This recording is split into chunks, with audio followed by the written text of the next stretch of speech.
जय हिंद दोस्तों, मेरा नाम आदित्य है और मैं आप लोगों के सामने इलेक्ट्रिसिटी का पार्ट 3 लेकर आया हूँ। इसमें हम देखेंगे कि विद्युत विभव तथा विभवांतर क्या होता है और हम कोशिश करेंगे कि आज पूरा इलेक्ट्रिसिटी को इसी वीडियो में खत्म कर दें। तो ये थोड़ा वीडियो लंबा रहेगा, तो उसमें कोई दिक्कत नहीं है। आप लोगों को पूरा इसमें ओम का नियम क्या है और न्यूमेरिकल भी हो जाएगा, इस पर सारा सब कुछ इसी में हो जाएगा। अगर आप हमारा पुराना वीडियो नहीं देखे हैं तो नीचे डिस्क्रिप्शन बॉक्स में दिया है, जाकर वहां से मेरा वीडियो देख सकते हैं। देखिए विद्युत विभव क्या होता है, पहले हम समझेंगे विद्युत विभव क्या है, बात करेंगे विद्युत विभव। हम ऑलरेडी दो चीज डिस्कस कर चुके हैं, एक आवेश के बारे में और दूसरा विद्युत धारा के बारे में, वो भी नीचे लिंक दिया है, जाके वहां से आप लोग देख सकते हैं, तभी आ गए समझ में। सारा जो खेल है वो इलेक्ट्रॉन पर डिपेंड करता है। सारा खेल किस पे डिपेंड करता है? इलेक्ट्रॉन का। आवेश दो प्रकार के होते हैं, एक धन आवेश, एक ऋण आवेश।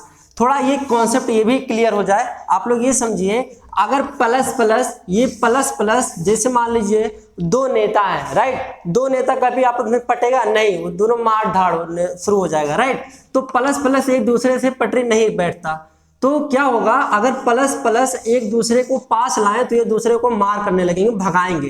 तो यहाँ क्या होता है? प्रतिकर्षण। यहाँ क्या होगा? प्रतिकर्षण। यहाँ क्या होगा? रिपल्सन। और अगर माइनस माइनस आ जाए तब, तो ये भी तो सेम जैसे हैं, तो यहाँ भी नहीं बैठेगा, तो इसे कहेंगे ये भी प्रतिकर्षण। ये भी क्या है? प्रतिकर्षण। ये भी रिपल्सन होगा। कहने का मतलब ये है कि अगर दो समान है, जैसे प्लस प्लस और माइनस माइनस को अगर हम पास लाएं तो पास नहीं आएंगे, वो एक दूसरे को ढकेलेंगे, उसे क्या कहेंगे? प्रतिकर्षण। दूसरा चीज, अगर कोई डिफरेंट है, जैसे यहाँ प्लस और माइनस आ जाए, तो ये क्या होगा? तुरंत बुला लेगा, आ जाओ यार, तुम गरीब हो, हम अमीर है, तो तुम आ जाओ। लेकिन अमीर अमीर में नहीं पड़ता, ना गरीब गरीब में पड़ता है, राइट। तो यहाँ देखिए, इसको बुला लेगा, सब काम हम करवा लेगा। लेकिन अगर प्लस और माइनस है तो ये भी बुला लेगा। तो यहाँ कौन सा कार्य करेगा? आकर्षण। क्या होगा यहाँ पे? आकर्षण। आकर्षण। और यहाँ भी क्या होगा? आकर्षण। यहाँ अट्रैक्शन होगा, यहाँ क्या होगा? Repulsion, right. तो ये कॉन्सेप्ट तो क्लियर है। हम वैद्युत विभव की बात करते हैं, तो वैद्युत विभव जो होता है, इलेक्ट्रिक पोटेंशियल, ये जो विद्युत विभव जो जन्म लिया, ये आवेश हुआ। जैसे मान लीजिए कोई वस्तु है, कोई वस्तु को एक अनावेशित है, मतलब उसके अंदर कोई आवेश नहीं है, उसके अंदर कोई, अब उसको हम चार्ज कर रहे हैं, मतलब हम उसको आवेश दे रहे हैं। तो जब वो आवेश ले लेगा, जब वो एकदम आवेश ले लेगा, फिर उसको अगर आवेश दिया जाएगा तो पॉजिटिव हो जाएगा, और फिर उसको जब हम दें तो क्या करेगा? वो भगाएगा, रिपल्स, प्रतिकर्षण होगा। क्यों? क्योंकि वो पहले से आवेशित हो गया, हम उसको और दे अगर, तो क्या कहेगा? नहीं यार, तुम जाओ। तो जो ये भगाएगा कि तुम जाओ, तो वहां एक बल विरुद्ध, उसके विरुद्ध एक कार्य करना पड़ता है, राइट। वो कार्य तो वो किस में आता है? विद्युत विभव में। विद्युत विभव बराबर होता है V बराबर W/Q। V बराबर W/Q। इसका अगर परिभाषा देखा जाए तो आप इसका जो परिभाषा कह सकते हैं कि अनंत से किसी बिंदु तक, अनंत से किसी निश्चित बिंदु तक एक आवेश को लाने में किया गया कार्य, आवेश को लाने में किया गया कार्य वैद्युत विभव कहलाता है। फिर से बोलिए कि एक कूलाम आवेश को या आवेश को अनंत से किसी बिंदु तक लाने में किया गया कार्य वैद्युत विभव कहलाता है, राइट। नीचे वाले का नाम लेंगे, ऊपर वाले का नाम लेंगे, आपका परिभाषा तैयार। अब इसका थोड़ा मात्रा देख लेते हैं। यूनिट क्या होता है? जो W होता है वो वर्क होता है, और Q क्या होता है? आवेश। तो W का मात्रा क्या होगा? जूल। W का मात्रा क्या होगा? जूल। और आवेश का मात्रा क्या होगा? कूलाम। तो वैद्युत विभव का एक मात्रक हो गया जूल प्रति कूलाम, और इसका एक मात्रक और है जो बहुत पॉपुलर है, उसे कहते हैं वोल्ट। क्या कहते हैं उसे? Volt, right. तो आई होप कि विद्युत विभव आप लोगों को पूरा समझ में आया। फिर दूसरा चीज हम लेते हैं विद्युत विभवांतर। क्या लेंगे? क्या लेंगे हम? विभवांतर। विभवांतर, राइट। इसे कहते हैं पोटेंशियल डिफरेंस। जाहिर सी बात है, डिफरेंस मतलब अंतर। मतलब अंतर कैसे लिया जाएगा? जब दो बिंदु दिया होगा, तो दो बिंदुओं के बीच जो अंतर लेते हैं वो कहलाता है विभवांतर। इसके परिभाषा अगर कहने का मतलब ये है कि इसमें जब हम परिपथ में, जब कोई चालक पदार्थ है, राइट, चालक क्या होता है पहले यहाँ समझिए। जब चालक में मुक्त इलेक्ट्रॉन रहते हैं, तो जब हम उसको वोल्ट देंगे तो इलेक्ट्रॉन भागेगा, भागने से ही हमको विद्युत धारा उत्पन्न होगा, विद्युत धारा हमको मिलेगा। लेकिन सर जी ये चालक क्या होता है?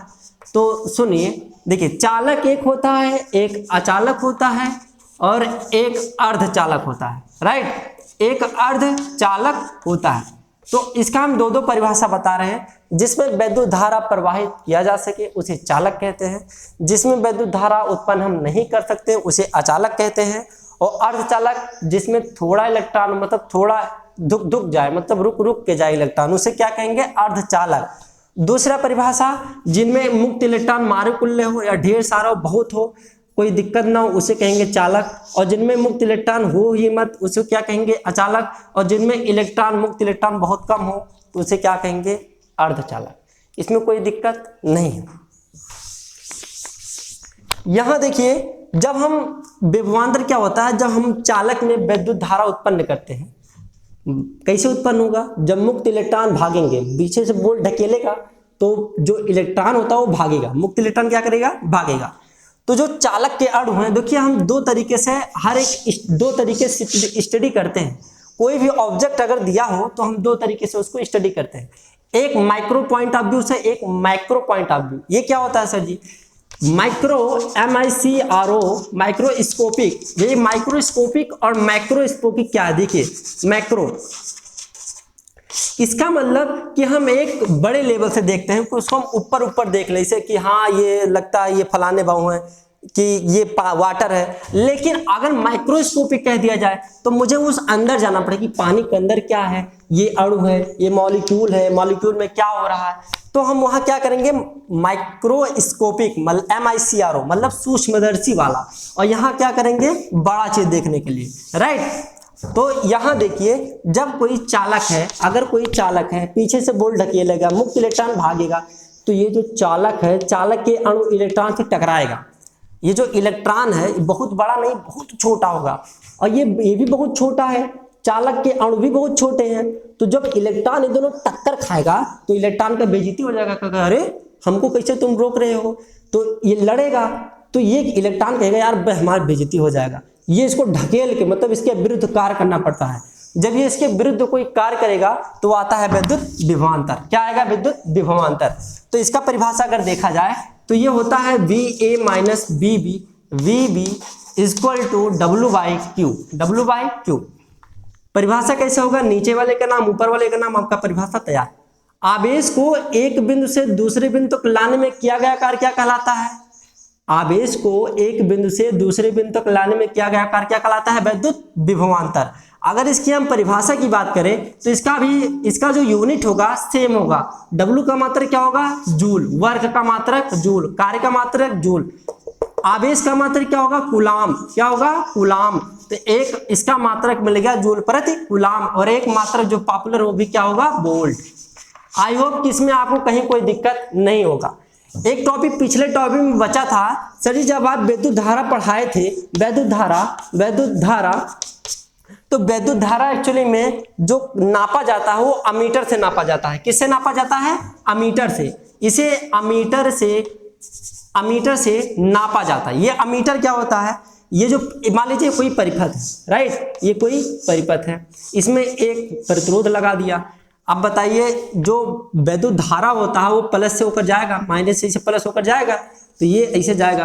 धारा का नियम होता है, विद्युत धारा का नियम होता है कि जितना हम विद्युत धारा भेजे हैं हमको उतना ही विद्युत धारा रिक्वायर्ड है, मुझे जितना भेजा हूं मुझे उतना चाहिए बस। तो मान लीजिए धारा यहाँ से आया तो ये इसे जाएगा, ये क्या है, प्रतिरोध। अब ये इसे होकर जाएगा तो ये कितना मिलेगा हमको, हमें आई ही चाहिए, क्योंकि हम आई भेजा हूं तो मुझे आई चाहिए। कहने का मतलब अगर मैं 5 एम्पीयर की धारा भेजा हूं तो 5 एम्पीयर की धारा वापस आनी चाहिए। देखिए ये जो क्रम है यह भी एक ही प्रतिरोध है, राइट। तो हम जो अमीटर जोड़ते हैं, अमीटर को हम परिपथ में, देखिए अमीटर को इससे रिप्रेजेंट करते हैं, यहाँ रहता है ए फॉर अमीटर, ये होता है प्लस और ये होता है माइनस। अब इसको हम परिपथ में हम कैसे इसको लगाएंगे, बात यह होती है कि सर जी इसको हम नापेंगे कैसे। मान लीजिए आपको हाथ में दे जाए कि अमीटर ले लीजिए और आप नाप लीजिए, तो कैसे बताएंगे आप। तो ऐसा करिए, आप इस अमीटर को लाके इसे रख दीजिए, इसे लाके रख दीजिए। तो सर जी ऐसा मतलब कैसे, समांतर क्रम में कि श्रेणी क्रम में। तो बाबू आप लोग जो अमीटर जोड़ेंगे वो हमेशा श्रेणी क्रम में ही जोड़ेंगे। किस में जोड़ेंगे, श्रेणी क्रम में। ये प्लस है तो अमीटर का धन टर्मिनल और इस सेल का धन टर्मिनल एक दूसरे से ऐसे होना चाहिए, राइट। इसका धन टर्मिनल इसके धन टर्मिनल से जुड़ा होना चाहिए और इसका रीड टर्मिनल इसके रीड टर्मिनल से जुड़ा होना चाहिए। तो इतनी बात आप लोगों को कॉन्सेप्ट में क्लियर है। आगे बढ़ते हैं। देखिए अब जब विभवांतर पढ़ लिए तो बात आता है सर जी विभवांतर कैसे नापा जाएगा, राइट। विभवांतर कैसे नापेंगे हम? तो विभवांतर नापा जाता है वोल्ट मीटर। किससे नापा जाता है? Volt meter. वोल्ट मीटर का जो रिप्रेजेंट तरीका है, इसका जो इंडिकेटर है वो इस तरीके से हम रिप्रेजेंट करते हैं, ये भी प्लस और ये माइनस। ठीक है सर जी, इसको कैसे लगाएंगे? तो मान लीजिए कोई परिपथ है, ये कोई परिपथ है। अच्छा परिपथ क्या होता है? ऐसा बंद सतत परिपथ। परिपथ क्या होता है? एक बंद होता है, एक बंद पाथ होता है, एक रास्ता होता है बंद, कि कहीं कोई लीकेज ना हो। देखिए यहाँ लीकेज था, राइट, तो उतना को थोड़ा गलती हो जाती है कि यहाँ आप लोग समझ लीजिए कि सर जी यहाँ तार नहीं है बाबू, ये ऐसे जुड़ा हुआ है, राइट। तो जो परिपथ होता है एक ऐसे बंद परिपथ होता है, राइट, बंद रास्ता होता है, बंद पथ होता है, उसमें सतत इलेक्ट्रॉन अपना बहेंगे, राइट। तो यहाँ देखिए मान लीजिए एक परिपथ यहाँ है और एक परिपथ यहाँ। अगर आपसे कह दिया जाए कौन सा क्रम है, तो ये बाबू अभी श्रेणी क्रम है। तो अगर मान लीजिए ये R1 है, ये R2 है, ये R1 है, ये R2 है, तो वोल्ट मीटर अगर हमको चेक करना है कि इसमें वोल्ट मीटर कितना है, इसमें वोल्ट मीटर कितना है, तो आप वोल्ट मीटर को जो है आप इसको समांतर क्रम में जोड़ देंगे। क्या करेंगे? समांतर क्रम में जोड़ देंगे, ये प्लस और ये माइनस, इसका भी धन टर्मिनल और इसका भी धन टर्मिनल, राइट। तो ये बात तो कॉन्सेप्ट क्लियर हुआ। अब आगे बढ़ते हैं।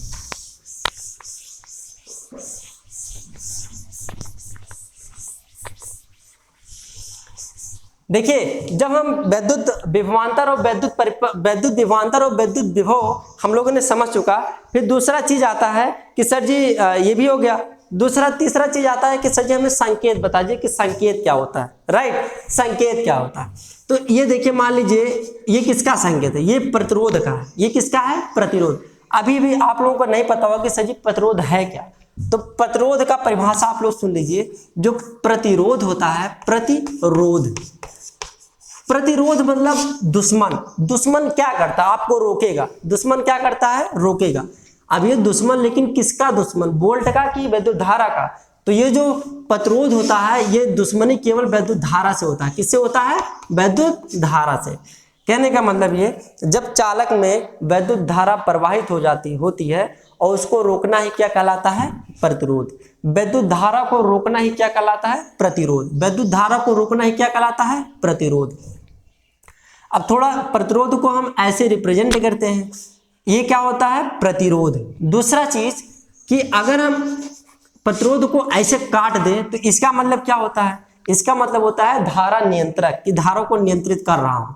तीसरा चीज अगर मैं ऐसे लिख दूं तो ये क्या है? ये क्या है? अमीटर। चौथा चीज ये क्या है? Volt meter. ठीक है, अच्छा इतना तो क्लियर हो ही हो गया। फिर हम अच्छा एक आता है कि इसका मतलब क्या होता है, जो ऐसे कभी कभी ऐसे आता है। इसका मतलब ये कि एक तार हमने ऐसे ले गया, राइट, एक तार हमने ऐसे ले गया, तो जो दूसरा तार था उस पे जोड़ा नहीं गया, यहाँ पे जोड़ा नहीं गया, इसका क्रॉस तार है। क्या? इसे क्रॉस करके ले गया हूँ। जैसे एक तार ये था तो इसको हम क्रॉस करके ले गए। ये ब्रिज है, पुल, अब पुल के नीचे ट्रेन जा रही है, सटा हुआ नहीं, राइट, तो इसे हम क्या बोलेंगे? क्रॉस तार, राइट। तो प्रतिरोध का जो मात्रक होता है, प्रतिरोध का इसे हम रेजिस्टेंस बोलते हैं। तो इसे हम R से रिप्रेजेंट करते हैं, रेजिस्टेंस। और R क्या करता है? इसका काम क्या होता है? केवल एक ही काम होता है कि विद्युत धारा को रोकना। क्या कहलाता है? प्रतिरोध। इसका मात्रक होता है ओम। इसका मात्रक क्या होता है? ओम। इसका मात्रक क्या होता है? ओम। ये वाला ओम नहीं, ये वाला ओम नहीं, तो आप बना दीजिए कि ये वाला ओम। अब फिर पता लगे कोई ये बना दे कि ये वाला ओम, ये वाला ओम नहीं, केवल ये वाला ओम, राइट। विद्युत प्रतिरोध का मात्रक क्या होता है? ओम, राइट। अब चलिए हम समझेंगे कि ये जो ओम आया, आखिर ओम दिया कौन? ओम कितने प्रकार के होते हैं? हम प्रतिरोध को कितने कितने क्रम में डिवीजन करते हैं कि सर जी ये किस क्रम में लगा, ये क्या होता है? तो चलिए हम बताते हैं। एक वैज्ञानिक थे जिनका नाम था जॉर्ज साइमन ओम। क्या नाम था? जॉर्ज साइमन ओम। ये 1828 ईस्वी में आए और अपना एक नियम दिया कि जब विद्युत धारा प्रवाहित होती है, तो जब विद्युत धारा प्रवाहित होता है तो इन्होंने एक अपना नियम दिया। इनका नियम ये कहता है कि जब कोई भौतिक अवस्था को कांस्टेंट रखा जाए, भौतिक, पहली बात ये आती है सर जी भौतिक अवस्था क्या है, राइट, तो जिसको हम नाप सके, जिसको हम मेजरमेंट कर सके, उसे हम भौतिक राशि कहते हैं, राइट, उसे हम क्या कहेंगे, भौतिक राशि। इन्होंने कहा जब हम भौतिक राशि को कांस्टेंट रखते हैं तो परिपथ में प्रवाहित धारा और उसमें दो बिंदु के बीच उत्पन्न विभवांतर, क्या, विभवांतर और विद्युत धारा, ये समानुपाती होते हैं या अनुक्रमानुपाती होते हैं, प्रोपोर्शनल, बी प्रोपोर्शनल आई, पोटेंशियल डिफरेंस प्रोपोर्शनल, ये होता है करंट, राइट।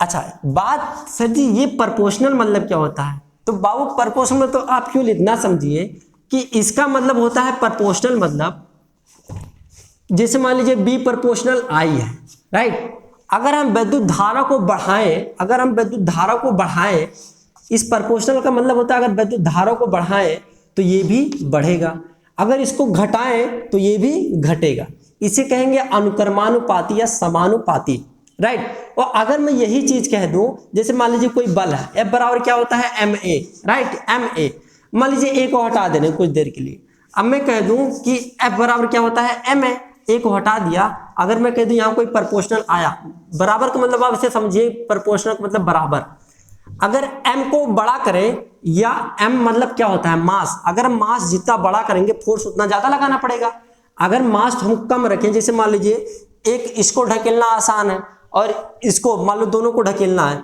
तो हमें किस पे ज्यादा बल लगाना पड़ेगा, इसको कि इसको, हमें सबसे ज्यादा बल इसको लगाना पड़ेगा, क्यों, क्योंकि मास जितना बड़ा होगा बल उतना ही हमको ज्यादा लगाना पड़ेगा, अगर मास मेरा कम है तो फोर्स हमको कम लगाना पड़ेगा, राइट। तो ये आप केवल प्रोपोर्शनल का कॉन्सेप्ट था कि प्रोपोर्शनल क्या होता है।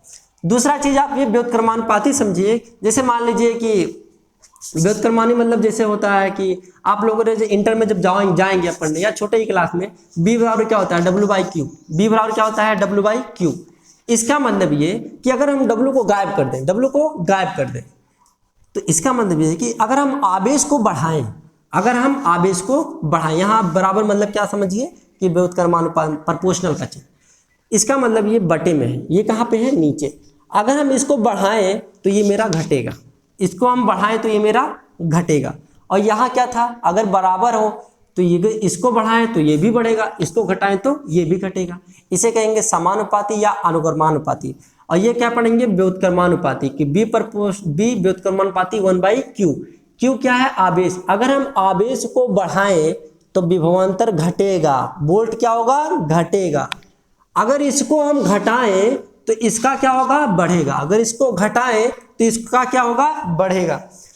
दूसरा चीज इसका ग्राफ कैसे होता है, जो प्रोपोर्शनल का होता है ग्राफ वो हमेशा सीधा होता है, क्या होता है सीधा, और जो व्युत्क्रमानुपाती का होता है वो हमेशा ऐसे होगा, राइट, एक कर्व की तरह होगा, और ये हमेशा एक स्टेट की तरह होगा, स्टेट, राइट। तो इतना कॉन्सेप्ट क्लियर है। ओम ने क्या बताया कि जब भौतिक अवस्था को हम कांस्टेंट रखते हैं तो उसमें जो प्रवाहित विद्युत धारा होती है वो विभवांतर की क्या होती है प्रोपोर्शनल होती है, समानुपाती होता है। तो समानुपाती होने का मतलब क्या कि सर जी विद्युत धारा को बढ़ाएंगे तो वोल्ट बढ़ेगा। अब हम जब कांस्टेंट को कभी भी हटाते हैं, जब हम कांस्टेंट को कभी रिमूव करते हैं तो वहाँ एक नियतांक आता है कांस्टेंट, कि अगर हम इसको हटाएं, अब जब किसी चीज़ को हटाते हैं तो यहाँ कुछ तो जुड़ता ही है, अगर हम इसको हटाएं या रिमूव करें तो वहाँ क्या आता है एक नियतांक। तो क्वेश्चन के हिसाब से अपना अपना एक नियतांक होता है जो अलग अलग वैज्ञानिक रख के चले गए हैं। यहाँ आता है कांस्टेंट आर और यहाँ क्या है आई, यहाँ आर क्या है नियतांक, लेकिन इसी को क्या कहते हैं प्रतिरोध, इसी को क्या कहते हैं प्रतिरोध, इसी को क्या कहते हैं प्रतिरोध। अब सुनिए ये क्या होता है प्रतिरोध। कहने का मतलब ये कि अगर हम कोई पूछ लिया कि V और I में ग्राफ कैसा होगा, V और I में ग्राफ कैसा होगा, तो देखिए V और I क्या है प्रोपोर्शनल है, तो खट से आप तुरंत लाइन खींच दीजिए, ये I हो गया, ये क्या हो गया B, राइट, ये क्या हो गया V और I का ग्राफ हो गया। मतलब जितना देखिए यहाँ पे वोल्टेज कम है तो धारा हमको इतना मिला, फिर वोल्टेज बढ़ा फिर धारा बढ़ा, फिर वोल्टेज बढ़ा धारा बढ़ा, फिर वोल्टेज बढ़ा धारा बढ़ा, तो प्रोपोर्शनल का मतलब ये कि जितना वो बढ़ेगा उतना ये बढ़ेगा, राइट। तो ये कॉन्सेप्ट भी क्लियर हो गया। अब हम इसके सत्यापन के बारे में, सत्यापन की ओम का नियम का सत्यापन क्या है कि इन्होंने क्या किया, प्रतिरोध को इनका जो विशेष ध्यान था वो प्रतिरोध पर ही था। इन्होंने प्रतिरोध को दो क्रम में बांटा, इन्होंने प्रतिरोध को दो क्रम में सजाया, एक समांतर क्रम और दूसरा श्रेणी क्रम, एक समांतर क्रम और दूसरा श्रेणी क्रम। समांतर क्रम को कहते हैं पैरेलल, पैरेलल, और इसे क्या कहते हैं, सीरीज, राइट। इसे क्या कहते हैं, सीरीज, और इसे कहते हैं पैरेलल, राइट। तो ये सही सीरीज और पैरेलल क्या है, ऐसा कॉन्सेप्ट बताऊंगा कि आप लोग जिंदगी भर नहीं भूलेंगे, राइट। तो सीरीज और पैरेलल का जो कॉन्सेप्ट है यहां सुनिए। जैसे मान लीजिए कोई मेरा परिपथ है,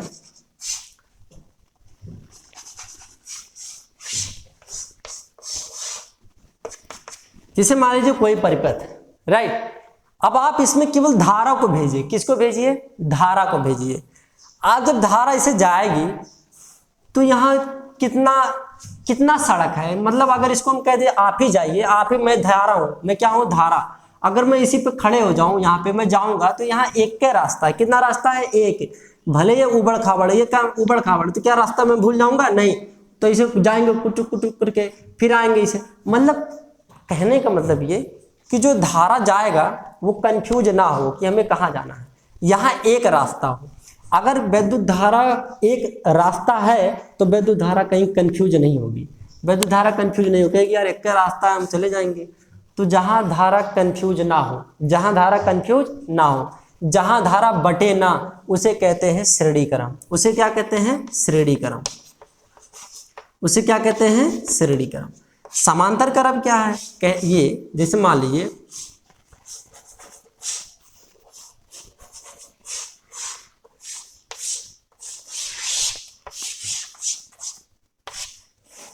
लीजिए यहाँ कोई धारा जब जाएगी, राइट। मान लीजिए धारा को भेजा, धारा जब यहाँ आएगी तो कहेगी अब हम किस पे जाएं, इस पे जाएं, किस पे जाएं, मतलब धारा कंफ्यूज हो गई। धारा क्या हुआ, कंफ्यूज हो गया कि अब मैं जाऊं किस पे जाऊं। कहेगा या तो आधा इस पे चल जाते, थोड़ा इसमें चल जाते, थोड़ा इसमें, मतलब धारा बट गया। धारा क्या हुआ, बट गया। तो धारा का अगर धारा बट जाएगा तो होगा समांतर क्रम। वो क्या होगा, समांतर क्रम, राइट। क्या होगा, समांतर क्रम। तो ये कॉन्सेप्ट था कि सीरीज और पैरेलल का कॉन्सेप्ट क्या है, नहीं तो कोई क्वेश्चन आ जाए आप लोगों को पता ना चले कि सर ये समांतर में है कि श्रेणी में है, राइट। तो आई होप कि ये सब में आया। अब चलिए हम ओम का जो ओम भाई साहब ने नियम रखा कि समांतर श्रेणी और श्रेणी क्रम और समांतर क्रम कि उसका जो फार्मूला है वो कैसे बना। इन्होंने पहला नियम हम सिद्ध करते हैं कि श्रेणी क्रम वाला, राइट। श्रेणी क्रम, इन्होंने प्रतिरोधों का जो संयोजन किया वो श्रेणी क्रम में किया पहले। तो एक कोई प्रतिरोध है,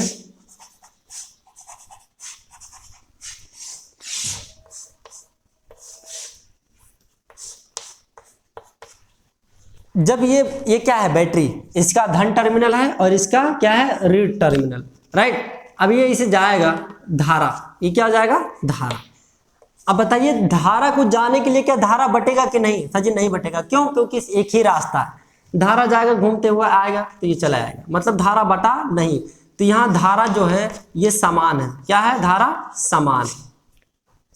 मान लीजिए ये जो R1 है ये R2 है, ये R3 है, राइट। ये R1 R2 और R3, मान लीजिए कोई बिंदु A है और ये क्या है, B, और यहाँ C, यहाँ D, राइट। तो इसके बीच का जो विभवांतर लगेगा वो अलग अलग होगा। प्रत्येक प्रतिरोध का जो विभवांतर होता है वो अलग अलग होगा। यहाँ भी अलग विभवांतर होगा, यहाँ भी अलग विभवांतर होगा। तो मान लीजिए इसका B1 है और इसका B2 है और इसका B3 है। क्यों, क्योंकि यहाँ से जो ज्वाइंट है, यहाँ जो ज्वाइंट मैंने किया हूँ वो अलग अलग है। तो जहां जहां ज्वाइंट करूंगा वहां विभवांतर मेरा उत्पन्न होता है, राइट।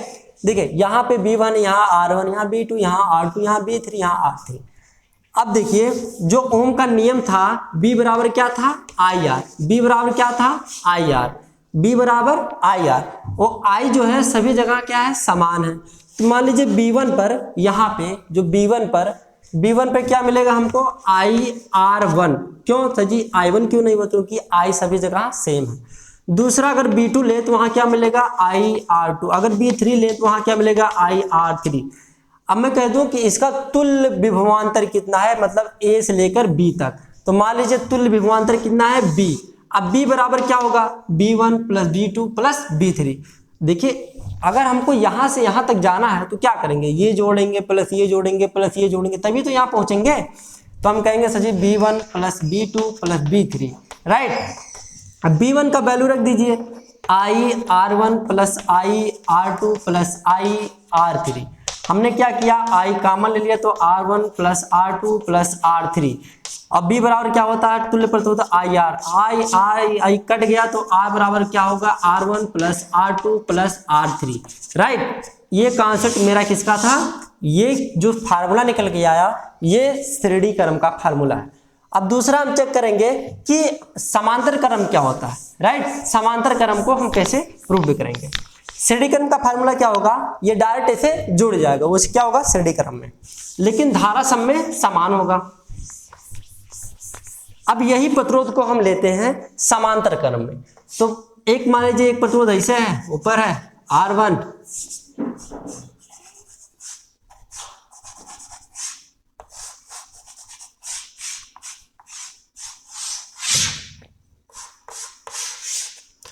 देखिए ये सेल, ये जो बैटरी माइनस है ये क्या है प्लस, ये धन टर्मिनल ये ऋण टर्मिनल। वैद्युत धारा को मैंने भेजा, वैद्युत धारा को मैंने भेजा तो यहाँ कंफ्यूज, यहाँ पे क्या हुआ कंफ्यूज। तो ये कहा चलिए ठीक है इसमें तुम I1 चले जाना, यहाँ से I गया तो यहाँ कहते चलो हम I1 चले जाते हैं, इसमें I2 चले जाते हैं, इसमें I3 चले जाते हैं। ये प्रतिरोध R1, ये प्रतिरोध R2, ये प्रतिरोध R3, ये है A और ये है B, ये है A ये है B। अब यहाँ ऑब्जर्व करें कि सर जी यहाँ पे जो यहाँ संधि है, यहाँ पे जो संधि है केवल एक ही है A से B, और वहाँ क्या था वहाँ से जी A से C फिर D फिर B था, और यहाँ पे क्या है यहाँ पे केवल एक के संधि है। तो इन पे लगने वाले जो विभवांतर होंगे वो क्या होगा सेम होगा, वो क्या होगा सेम होगा। तो B क्या लिखेंगे समान होगा, B क्या होगा समान, A से लेकर B तक क्या होगा समान होगा। अब B बराबर क्या होता है IR, B बराबर क्या होता है IR, लेकिन इसमें I बट रहा है, इसमें I1 जा रहा है, इसमें I2 जा रहा है, इसमें I3 जा रहा है। तो हम क्या करेंगे I बराबर क्या हो जाएगा, इसको इसे पकड़ेंगे नीचे आएगा तो B बराबर R हो जाएगा। अगर मैं कह दूं कि I1 बराबर कितना होगा I1, देखिए ये नियम क्या था, नियम धारा का नियम क्या है कि जितना धारा जाएगा उतना धारा आएगा। तो I गया बटा किसमें I1 I2 I3, यही जो धारा है I ये किसमें बटा I1 plus I2 plus I3, यही तो बटा, तो यही आना चाहिए। तो अगर ये जब यहाँ आएगा तो ये I ही तो आना चाहिए, और I बटा कितने में था तीन चीज में, तो ये इक्वल नहीं होगा समान नहीं होगा। तो हम लिखेंगे कि I1 की जो वैल्यू है वो B बटा R1। सर जी यहाँ B1 क्यों नहीं लिखेंगे, क्योंकि B समान होता है, A से लेकर B तक B क्या होता है समान होता है। तो अगर I2 की वैल्यू लेंगे तो B बराबर R2, अब I3 की वैल्यू लेंगे तो क्या होगा I3 बराबर B बटे R3। तुल्य धारा क्या होगा I, तुल्य धारा क्या होगा I बराबर I1 plus I2 plus I3, right. तो I बराबर क्या होता है B बाई R, I बराबर क्या होगा B बाई R, और I1 की वैल्यू क्या होगा B बाई R1, I2 की वैल्यू क्या होगी B बाई R2, और प्लस I3 की वैल्यू क्या होगा B बटे R3। सभी B कट गया तो क्या आया 1 बटे R बराबर 1 बटे R1 प्लस 1 बटे R2 प्लस 1 बटे R3। ये मेरा समांतर क्रम का फार्मूला है, राइट। तो हम एक्चुअली में ये तो सिद्ध किया हूं कि समांतर क्रम और श्रेणी क्रम में कि इसका फार्मूला आया कैसे। अब हम चेक करेंगे कि अगर हम कोई चीज अगर हम चेक करेंगे कि ये समांतर क्रम में है कि श्रेणी क्रम है, तो हम केवल एक ही चीज ध्यान देंगे, फोकस केवल एक ही करेंगे I पर। I देखेंगे कि अगर I बट गया, अगर I बट गया तो कौन सा क्रम समांतर क्रम, अगर I नहीं बटा, अगर I नहीं बटा तो कौन सा क्रम श्रेणी क्रम, राइट। तो चलिए हम अब क्वेश्चन लेते हैं और आप लोगों को समझाते हैं कि क्वेश्चन को कैसे लगाएंगे, राइट। चलिए अब क्वेश्चन लेते हैं। देखिए जो अभी हम प्रतिरोध के बारे में डिस्कस किया हूं कि जो R होता है, ये R अभी एक टॉपिक और छूट गया, जो आर होता है, ये आर प्रतिरोध किस किस बातों पर निर्भर करता है, कौन कौन से कारण हैं कि जिसको हम प्रतिरोध को डिस्टर्ब कर सकते हैं, राइट। तो पहला कारण है कि अगर हम लंबाई को बढ़ाएं, पहला कारण है कि प्रतिरोध जो हो लंबाई पर डिपेंड करता है। कहने का मतलब ये कि अगर लंबाई को हम बढ़ाएं तो प्रतिरोध मेरा बढ़ेगा। जैसे मान लीजिए अगर थोड़ा तार है, मुझे यहां से लेकर यहां थोड़ा सा तार है, तो उस पर लगने वाले जो प्रतिरोध है, प्रतिरोध मतलब लोड है कि ज्यादा लोड ना ले, राइट। अगर यहां से यहां तक हम तार ले, मतलब जो उसकी जो लंबाई है बहुत छोटा ले, तो उनपे जो प्रतिरोध लगेगा, मतलब जो लोड लगेगा, प्रतिरोध में जो धारा को रोकने की क्षमता होगी, प्रतिरोध भी मेरा कम होगा। इसका कहने का मतलब ये हुआ, अगर धारा प्रतिरोध अगर लंबाई बढ़ाएं तो प्रतिरोध मेरा बढ़ेगा, अगर इसको घटाएं तो इसका मतलब ये मेरा घटेगा। बहुत दूर तक अगर मुझे तार ले जाना है, मान लीजिए तार मुझे बहुत दूर तक ले जाना, तो बताओ उस पर प्रतिरोध बढ़ेगा कि घटेगा? सर जी उस पर प्रतिरोध भी बहुत ज्यादा बढ़ेगा, इसीलिए लोड ज्यादा पड़ता है, इसीलिए लोड ज्यादा पड़ता है, राइट। दूसरी बात किस पे डिपेंड करता है कि जो प्रतिरोध होता है वो क्या करता है, एरिया पर डिपेंड करता है। ये एरिया मतलब क्या होता है, समझा रहा हूं।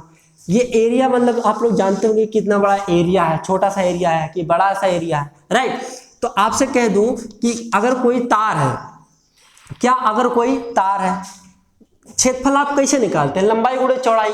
तो आप जब कोई तार है, जब आपको तार को उसका जो एकदम किनारा वाला हिस्सा देखेंगे, जब आप एकदम किनारा वाला हिस्सा देखेंगे तो एकदम गोल दिखेगा, एकदम क्या दिखेगा, गोल, एकदम ऐसे गोल दिखेगा। क्या दिखेगा, एकदम ऐसे गोल गोल दिखेगा कि नहीं, वृत्त के आकार का। और उसका फार्मूला कितना होता है, पाई आर स्क्वायर। उसका फार्मूला कितना होता है, पाई आर स्क्वायर, राइट। अब मैं आपसे कह दूं कि एक तार है, तार का जो व्यास है, व्यास मतलब डी है ना, और डी बराबर क्या होता है, 2r। अगर मैं आपसे कह दूं कि जो यहाँ जो प्रतिरोध, यहाँ पे जो एरिया है, एक तार का व्यास दुगुना कर दूं, एक तार का व्यास 2 गुना कर दूं तो प्रतिरोध कितना होगा। तो R बराबर R प्रोपोर्शनल 1/, मान लीजिए ये डी स्क्वायर रहता है, ये हमेशा क्या होगा, डी स्क्वायर या आर स्क्वायर। आप वैसे समझिए कि जो एरिया होता है वो लंबाई गुणे चौड़ाई होता है, लंबाई गुणे चौड़ाई होता है। अगर लंबाई गुणे चौड़ाई होता है तो पाई को आप हटा दीजिए, डिपेंड मेरा आर पे करेगा, क्योंकि ये फिक्स है, ये पाई फिक्स है, इसका एक मान होता है, लेकिन ये बदलेगा, राइट। ये हमेशा मेरा क्या होगा, बदलेगा। अब जो ये आर है, ये आर मतलब स्क्वायर है, या लंबाई गुणे चौड़ाई होगा, या एक्स गुणे एक्स कर दो तो एक्स स्क्वायर हो जाएगा। अब मैं कह दूं कि जो व्यास है, व्यास मैंने 2 गुना कर दिया, क्या कर दिया, 2 गुना कर दिया। डी बराबर क्या कर दिया, 2d, तो इसका 2d का स्क्वायर हो जाएगा। तो ये 2d का स्क्वायर कितना होगा, 1/4। आप केवल अंक पे जाइए, अंक पे। तो अब मैं कह दूं कि जो क्षेत्रफल है दुगुना कर दिया तो प्रतिरोध कितना मिलेगा, 1/4। एरिया को दुगुना करने पर प्रतिरोध मेरा 1/4 मिला। अब मैं कह दूं कि अच्छा, अब मैं व्यास को आधा कर दूं, व्यास को क्या कर दूं, आधा। अब जब मैं व्यास को आधा कर दूं, व्यास को मैंने क्या किया, आधा कर दिया, तो यहाँ d/2 का होल स्क्वायर। अब 2 दूना 4, ये हो जाएगा 1/d²/4। 4 कहाँ जाता है, ऊपर। अब मैं कह दूं कि जो r है, r किस पे डिपेंड है, 4 पर। r किस पे डिपेंड है, 4 पर। कहने का मतलब ये प्रोपोर्शन मतलब क्या, बराबर है, ये क्या है, बराबर है। कहने का मतलब ये, अगर मैं व्यास को आधा करूं, व्यास को आधा करूं तो जो प्रतिरोध होता है मेरा 4 गुना हो जाएगा। प्रतिरोध कितना हो जाएगा, 4 गुना। अब व्यास को मैं 2 गुना करूं, व्यास को 2 गुना करूं, d बराबर 2d, तो प्रतिरोध मेरा कितना मिलेगा, 1/4 मिलेगा। कोई दिक्कत किसी को नहीं। तो यहाँ इसी कॉन्सेप्ट से अगर मैं इन दोनों, देखिए इसका LHS इसका LHS बराबर है, इसका RHS अलग अलग है, तो मैं इधर लिखता हूं R proportional L into 1/A। जब प्रोपोर्शनल हटता है तो क्या लगता है, कांस्टेंट। तो R बराबर क्या लेंगे अपने, इसके हिसाब से आया एक रो, ये भी एक कांस्टेंट है, ये क्या है, एक कांस्टेंट है। आया L/A, रो L/A, L बन जा L अब अपान A, तो रो L/A, ये मेरा क्या होगा, फार्मूला। या L को आप ऐसे पकड़िए, इसका मल्टीप्लाई कर दीजिए, तो जो रो बराबर होगा ये RA/L होगा। L कहाँ आएगा, नीचे। तो जो रो है, रो को हम बोलते हैं प्रतिरोधकता। क्या बोलेंगे, प्रतिरोधकता। इसे प्रतिरोधकता बोलेंगे, कंडक्टिविटी। क्या बोलेंगे इसे, रो को क्या बोलेंगे, प्रतिरोधकता। सबसे इंपॉर्टेंट चीज आता है कि सर जी ये जो रो है ये किस किस पर निर्भर करता है, तो प्रतिरोध पर निर्भर करेगा, एरिया पर निर्भर करेगा, और किस पर, लंबाई पर निर्भर करेगा। दूसरी चीज, दूसरी चीज सबसे इंपॉर्टेंट आता है कि इसका जो यूनिट होता है, मात्रक होता है, वो क्या होता है। तो कोई बात नहीं, चलिए निकाल लेते हैं। आर किस में नापते हैं सर जी? ओम में। आर किस में नापते हैं? ओम में। क्षेत्रफल क्या होता है? लंबाई गुणे चौड़ाई। लंबाई किस में नापते हैं? मीटर में। और चौड़ाई किस में नापते हैं? मीटर में। SI unit. तो ये होगा मीटर इंटू मीटर। लंबाई किस में नापते हैं? मीटर में। तो मीटर मीटर कट गया, कितना आया? ओम मीटर। ओम मीटर, राइट। तो जो प्रतिरोधकता का मात्रक आया वो ओम मीटर आया। इसको आप थोड़ा और ज्यादा ध्यान देंगे कि जो प्रतिरोध होता है, प्रतिरोधकता होता है, उसका जो मात्रक होता है ओम मीटर होता है, राइट। अब चलिए हम आपको एक क्वेश्चन लेते हैं और न्यूमेरिकल अब हम लोग लगाते हैं, राइट। चलिए क्वेश्चन लेते हैं। देखिए हमने एक प्रॉब्लम लिया है। ये प्रॉब्लम किस पर है? विद्युत विभवांतर पर। बी बराबर क्या होता है? W by Q. बी बराबर डब्ल्यू बाई क्यू। और बी का ये फार्मूला और होता है, बी बराबर क्या होता है? I R.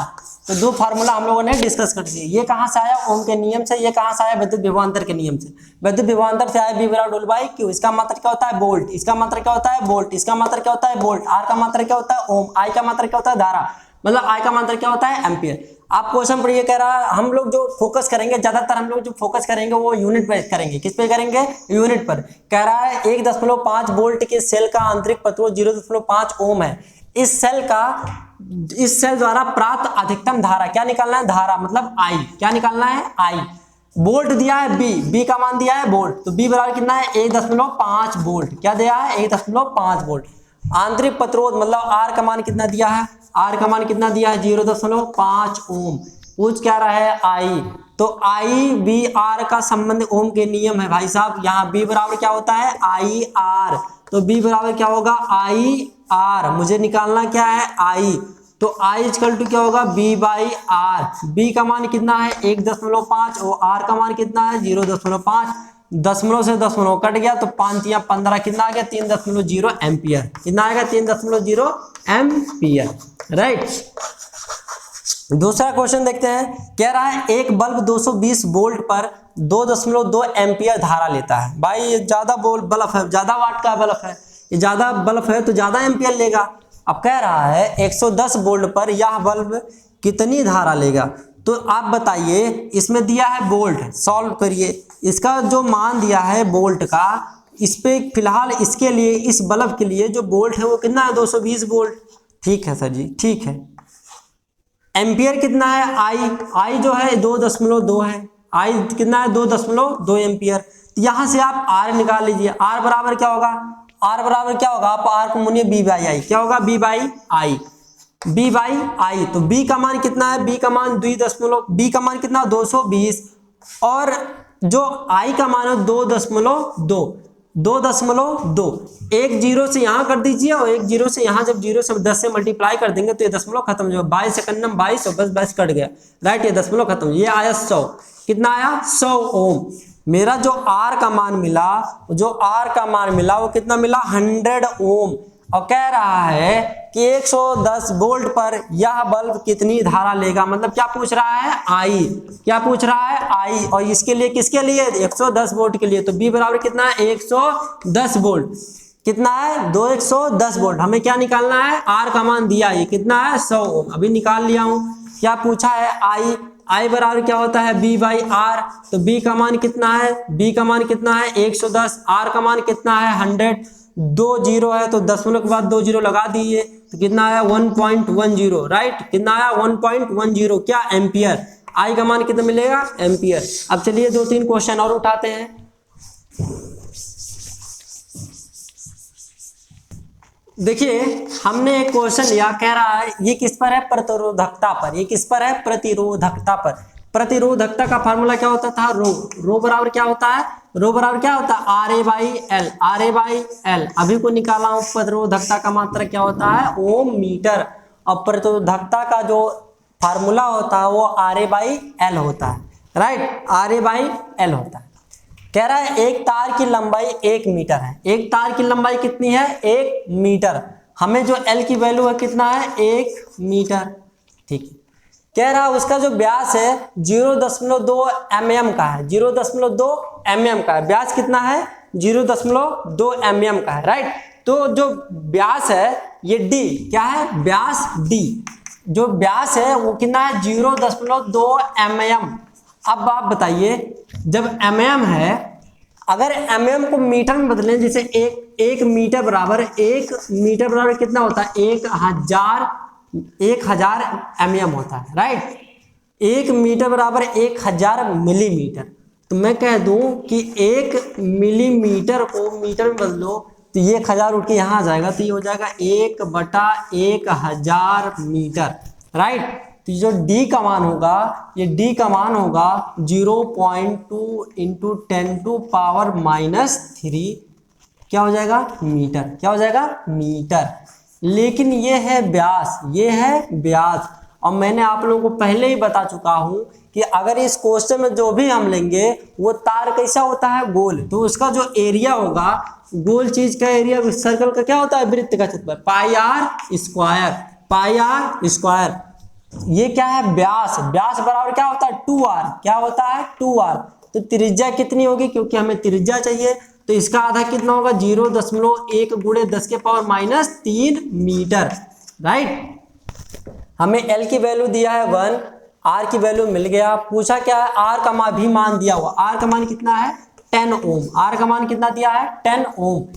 कह रहा है तार के पदार्थ का विशिष्ट प्रतिरोधकता बताइए, मतलब क्या, रो बराबर क्या होता है, RA/L। R का मान कितना है, 10। A का मान कितना है, A का मान पता नहीं है। A का मान क्या होता है, पाई आर स्क्वायर। पाई का मान कितना होता है, 22/7। पाई का मान कितना हो, 22/7। आर स्क्वायर, आर का मान कितना है, 0.1 गुणे 10⁻³ का होल स्क्वायर, और बटा क्या, बटा एल। एल का मान कितना है, 1। कोई दिक्कत यहाँ किसी को नहीं है।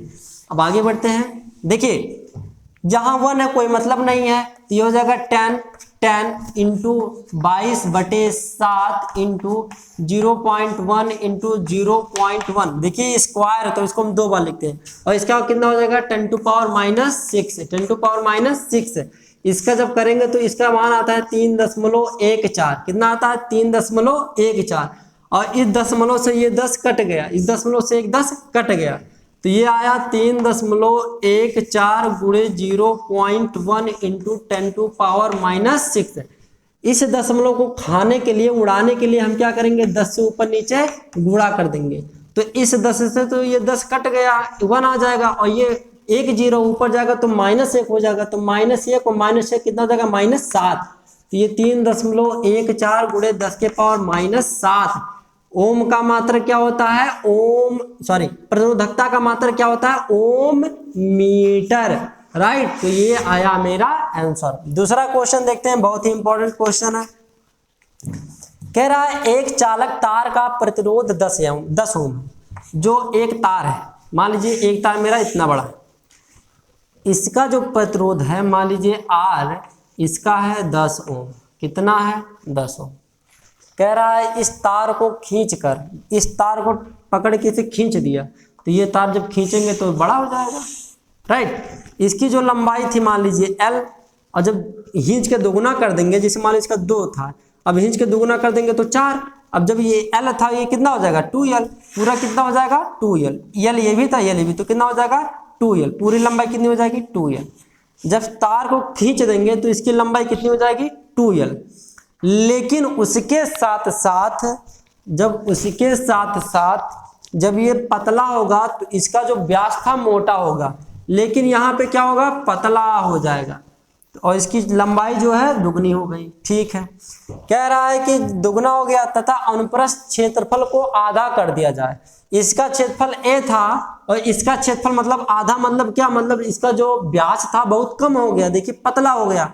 इसका जो क्षेत्रफल था वो कितना हो गया, a/2। पहले का a था, अब कितना हो गया, a/2। इसका क्षेत्रफल कितना हो गया, a/2। तो एक बार हम इसको लगाते हैं कि रो बराबर क्या होता है, RA/L। रो बराबर क्या होता है, RA/L। तो R बराबर क्या होता है, ρL/A। R का मान कितना है, 10। रो तो वही रहेगा, रो में कोई चेंजिंग नहीं होगा। R और L में, L का मान L है, A का मान A ही है, तो ρL/A। आप इक्वेशन नंबर 1 मानिए। ये तार फर्स्ट के लिए था, इसके लिए है तार फर्स्ट के लिए।